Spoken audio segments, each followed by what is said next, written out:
বড়ই পছন্দ করতেন বিশ্বনবী সাইয়েদনা উসামা বিন যায়েদ রাদিয়াল্লাহু তাআলা আনহুকে। সবাই বললেন, উসামা তুমি যাও, তোমারে বিশ্বনবী বড্ড ভালোবাসে, তুমি বললে তোমার কথা নবী ফিরাবে না।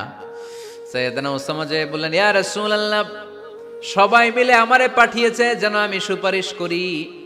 যদিও বনু মখজুমিয়া গোত্রের মেয়েটা চুরিতে ধরা পড়েছে, মেয়েটা আসলেই চোর, চুরি করেছে, কিন্তু বড় একটা বিষয়কে খেয়াল করে নবী সবার সুপারিশের কারণে এই মেয়েটার হাত আপনি কেটে দিয়েন না।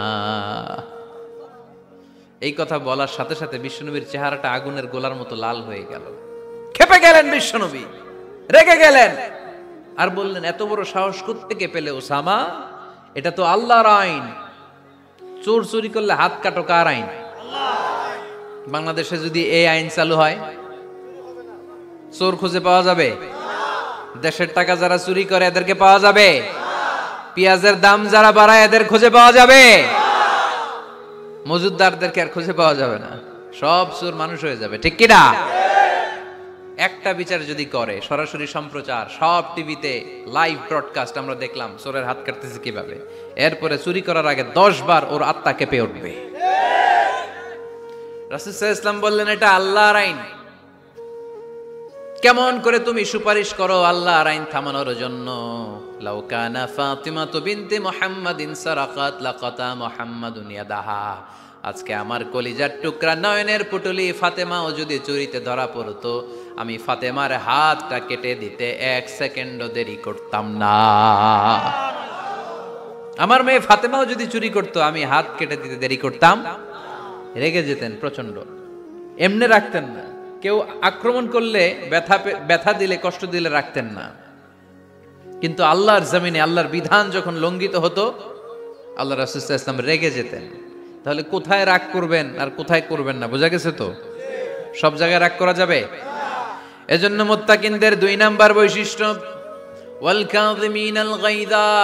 মুত্তাকিনরা রাগ দেখায় না, মেজাজ দেখায় না, বরং মুত্তাকিন বান্দারা আল্লাহর খুশির জন্য নিজের রাগ আর ক্রোধকে নিয়ন্ত্রণ করে। রাসূল সাল্লাল্লাহু আলাইহি ওয়াসাল্লাম আল্লাহর বিধান লঙ্ঘিত হলে রেগে যেতেন, এছাড়া রাখতেন না। একবার তাহাজ্জুদের সময় সাইয়েদনা আলী রাদিয়াল্লাহু তাআলা আনহু আর ফাতেমা রাদিয়াল্লাহু তাআলা আনহাকে ডাকতে গেলেন তাহাজ্জুদ পড়ার জন্য। কিসের জন্য? যে ডাকলেন, দরজায় কড়া নাড়লেন, আলী ওঠো, ফাতিমা ওঠো। কিন্তু সাইয়েদনা আলী রাদিয়াল্লাহু তাআলা আনহু বললেন, কি জন্য উঠবো? আল্লাহ রাসূল সাল্লাল্লাহু আলাইহি ওয়াসাল্লাম বললেন, তাহাজ্জুদের জন্য।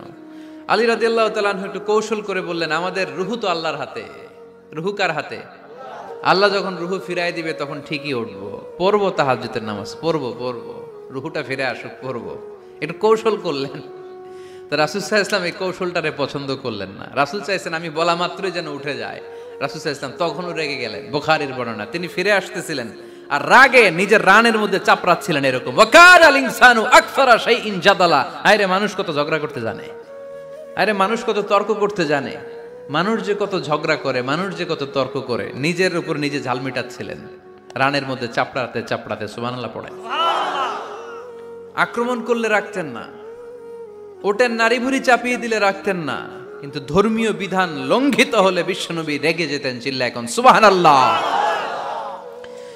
এজন্য মুত্তাকিদের 2 নাম্বার বৈশিষ্ট্য, আল কাযিমিনাল গায়য, রাগকে সংবরণ করতে হবে, রাগ দেখানো যাবে না।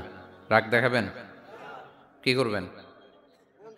নিয়ন্ত্রণ করব। একজন নিয়ন্ত্রণ করবে শুধু, আর আপনারা কোপায় ফেলাইবেন সব। মাশাআল্লাহ। আরে বলো, কি করবা? এভাবেই তো সমাজ পরিবর্তন হয়।